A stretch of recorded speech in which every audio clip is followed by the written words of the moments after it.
Plus de tests pour fermer moins de classes. Bientôt un énième protocole. À l'école, le gouvernement réfléchit à expérimenter un nouveau système pour éviter donc les fermetures de classes systématiques. Les explications avec Romain Poiseau. Dès qu'un enfant sera positif au Covid, une équipe de laboratoire réalisera des tests salivaires sur tous les élèves de la classe.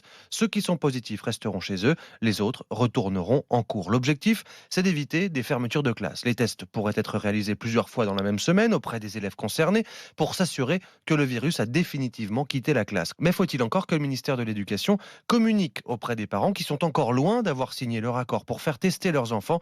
Elisabeth Coutas, secrétaire départementale du SNUPPFSU à Paris. Au niveau de l'académie, les derniers chiffres qu'on avait, c'était qu'on avait un peu plus de la moitié des parents qui avaient donné leur consentement. Le premier obstacle, en fait, au consentement des familles, c'est qu'il n'est expliqué nulle part à quoi servent ces tests salivaires. Dans quelle mesure est-ce qu'on peut savoir si le virus circule de manière activement ou pas dans cette école quand on a seulement une très faible population d'élèves qui a été testée? Une autre expérimentation devrait aussi avoir lieu, tester toutes les semaines tous les élèves d'une école dans les départements où le virus circule le plus pour connaître la vitesse de propagation du virus en temps réel dans un établissement scolaire.